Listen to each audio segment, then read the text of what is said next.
Asked a few times about Mason Mount and Matthias de Ligt. What is the situation with them? Because Matthias has not played since last time United played Palace, and Mason scored against Palace, so it's kind of a shared history. Yeah, Mason's getting closer really. He's on the grass. He's getting closer, so he's looking to kind of train and being around it pretty soon. So he's getting close. Just had to be patient really a little bit, and listen, he's a big player for us, Mace. So looking after him, making sure he's ready, and big finish to the season. So good news that he's getting really close. Matthias a little bit.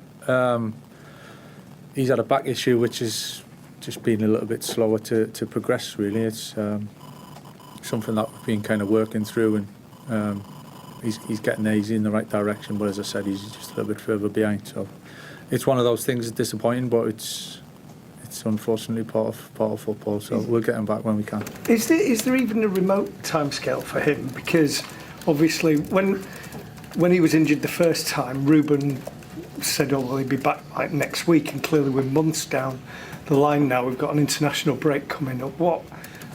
No, it's just the nature of the injury and the kind of issue in the back that it's a difficult one to kind of pin down in some ways, and especially time-wise. So he's definitely improving, so that's a good thing, and we're just working towards that. Really, there's not much at this stage that I can give you anymore. Really. Afternoon, Michael. One player you'll be familiar with is Harry Maguire from your previous stint at the club. Just wonder, when you've returned, what kind of player you now see ahead of you, and of course his contract situation. Did the club plan to maybe sit down with him in the near future, just about what his future could look like? Harry's he's an impressive character. You know, he's obviously he's had a great career so far. There's hopefully there's a lot more to come. I think even what he's been here in the journey and the experiences that he's had, certainly since he's been here and with England as well, I think showed exactly what he is. I think we all know the player that he is and what he's capable of doing. And again, the other night there, I thought he was fantastic. You know, and experience helps in that. He certainly, his attributes help in that, and his character. You know, and his willingness to put himself out there, and he's really impressive at age, and he's been really important for us. Saw in a recent interview with your goalkeeper Larmans, he was talking about one of the reasons why he feels there's been an upturn in form is the clarity of the messaging that's coming through to the players. Can you give us an insight into how you go about making sure that you convey to each player what it is you want from them? Yeah, I mean, you could talk for quite some time on that, you know, in terms of how we want to play, kind of what we want to do for each other, and behaviours, and there's all sorts of things that kind of come into it, really. But yeah, I think I've said it at times over the last few weeks. It's when you're putting a team together and you're putting a team on the pitch, I think it's not always. You try to make it as clear as you can. I think clarity is important. It doesn't necessarily mean that it's simple. Sometimes there's quite a lot of detail that kind of needs to be put across, but I always try and feel that we do it in a simplistic form, really, so the players maybe think it's simple, but there's quite a lot of work behind that. So that's always the balance, I think, for any coach and manager, that you're trying to give the players going out there that their minds are as clear as possible, really, and they know the jobs effectively. So it's a constant balance, but the boys have been great, and anything we have tried to kind of help them with, implement them, give them bits of tips. I think they've all been taking it on board ever so well. Michael, I just wanted to ask about Manuel Ugarte's yet to sort of start a game under yourself, had limited playing time. What do you see his role at the moment? What does he need to do to get back into the side? Yeah, listen, Manu, I like Manu a lot. He's been terrific around the group, and hugely impressed with his attitude and how he goes about it, and his training qualities, and he's got a lot of really good attributes, Manu. I think that it's when the team's winning, there's obviously a big upside to that.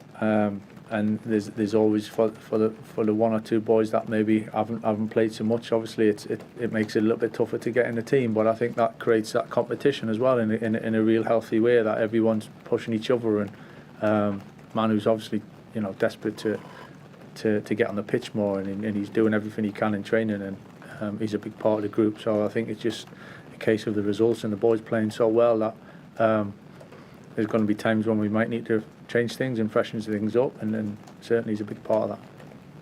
Paul?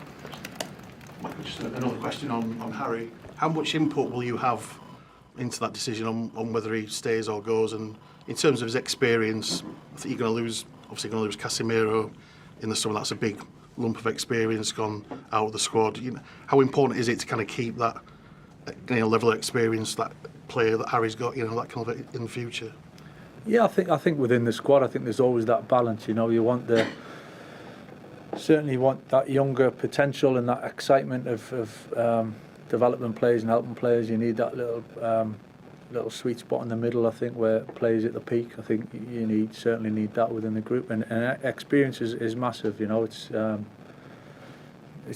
hard to put a price on how kind of valuable that can be, and whether that's individuals, that's experience as a whole group. But Harry's, as I've just said, he's gained an awful lot of experience in different ways through this club. So, Casa leaving is another one experience, and it's something we got to obviously understand and what that means. Hi, Michael. The Champions League draw took place this morning. I'm sure you've probably got other things to do than pay too much attention to it at the moment, but does it feel strange being at this club all the time you've been here as a player? The Champions League's going on without United. It's happened fairly regularly over the last few years, certainly into the knockout stages. Does it feel different or wrong that this club isn't competing at that end of Europe consistently enough these days? Certainly where we want to be. I don't think we can assume and just take things for granted just because the past is the past.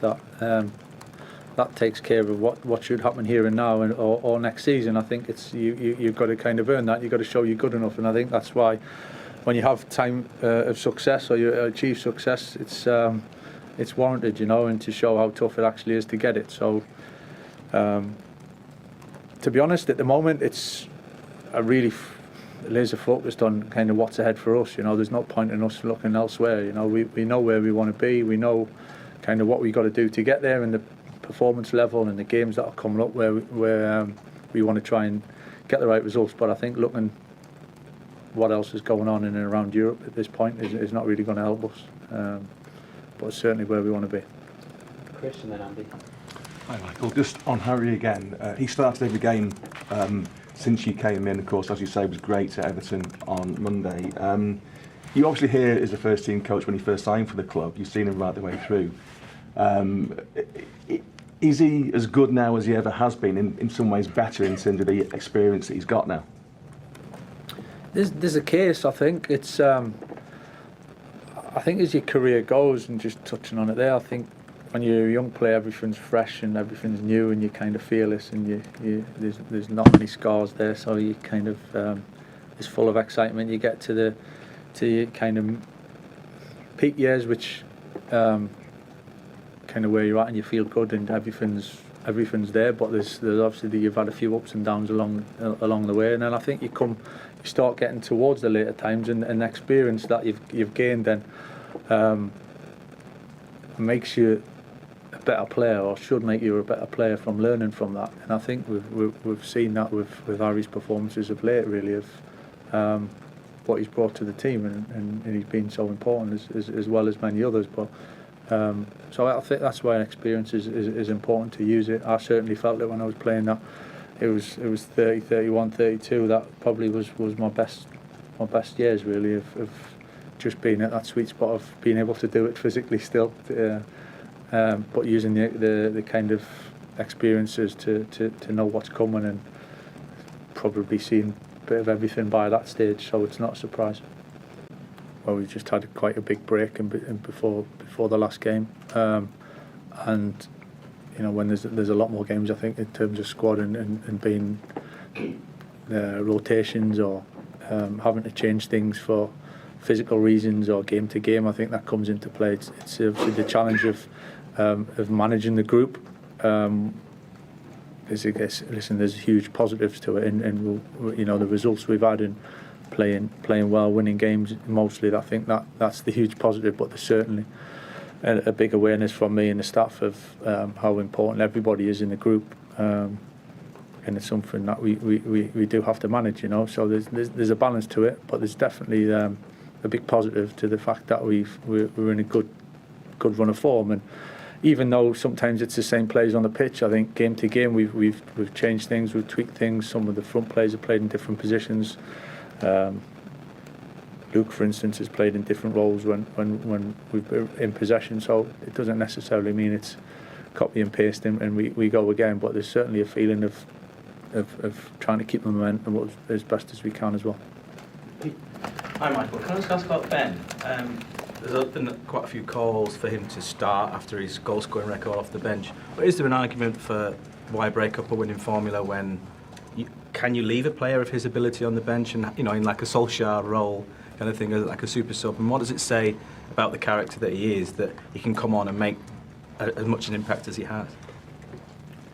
I just think the whole thing is a real positive, to be honest. I think it's certainly not a decision that